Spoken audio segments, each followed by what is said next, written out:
नमस्ते दोस्तों, आपका स्वागत है हमारे YouTube चैनल पर।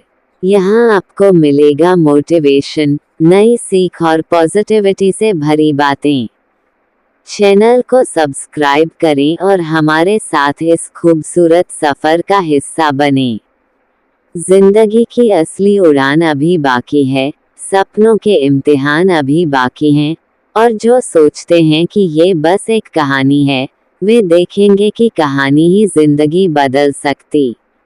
हैंस विल्सडॉर्फ का जन्म 1881 में जर्मनी के एक छोटे से कस्बे में हुआ और 12 साल की उम्र में ही वे अनाथ हो गए। लेकिन कठिनाइयों ने उन्हें तोड़ा नहीं बल्कि मजबूत बनाया। उन्होंने बोर्डिंग स्कूल में पढ़ाई की और भाषाओं पर पकड़ बनाई, जिससे आगे व्यापार में फायदा हुआ। 19 साल की उम्र में वे स्विट्जरलैंड पहुंचे और घड़ी उद्योग में छोटी सी नौकरी से शुरुआत की। वहां से उन्होंने सीखा कि भविष्य पॉकेट वॉच का नहीं बल्कि कलाई घड़ियों का है।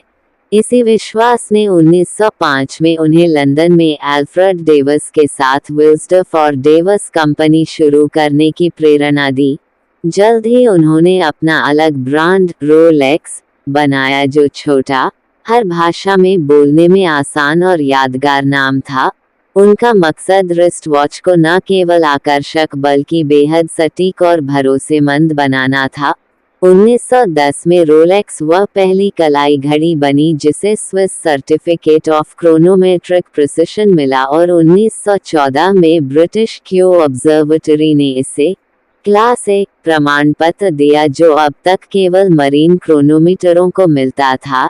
इस तरह रोलेक्स ने दुनिया को साबित किया कि रिस्ट वॉच केवल फैशन नहीं बल्कि भरोसेमंद टाइम कीपिंग भी हो सकती है।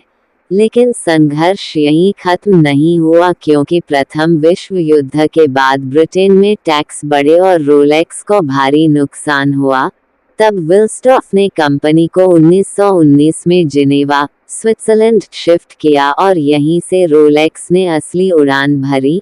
1926 में उन्होंने दुनिया की पहली वाटरप्रूफ घड़ी रोलेक्स ऑयस्टर बनाई और इसे प्रचारित करने के लिए इंग्लैंड की तैराक मर्सिडीज ग्लाइप्सी को इंग्लिश चैनल पार कराते समय पहनाया। जब घड़ी बिल्कुल सही चली तो पूरी दुनिया दंग रह गई। 1931 में रोलेक्स ने दुनिया की पहली सेल्फ वाइंडिंग ऑटोमेटिक घड़ी परपेचुअल रोटर बनाई, जिसने घड़ी उद्योग की दिशा बदल दी। इसके बाद 1945 में डेट जस्ट आई, जिसमें पहली बार डेट विंडो थी। 1953 में सबमरीनर आई, जो पानी के अंदर भी चलती थी और जेम्स बॉन्ड फिल्मों में दिखने से आइकॉन बन गई।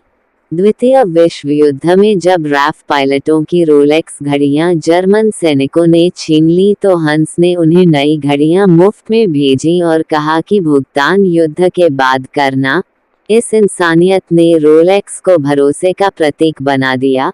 निजी जीवन में उनकी पत्नी का निधन 1944 में हुआ और कोई संतान न होने के कारण उन्होंने 1945 में हंस विल्सडॉर्फ फाउंडेशन बनाई और अपनी पूरी हिस्सेदारी उसे दान कर दी, ताकि रोलेक्स से होने वाला लाभ हमेशा समाज, शिक्षा और कला में खर्च हो।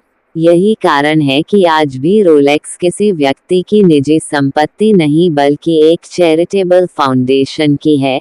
हंस विल्सडॉर्फ का 1960 में जिनेवा में निधन हो गया, लेकिन उनकी बनाई हुई रोलेक्स आज भी दुनिया की सबसे प्रतिष्ठित घड़ी है।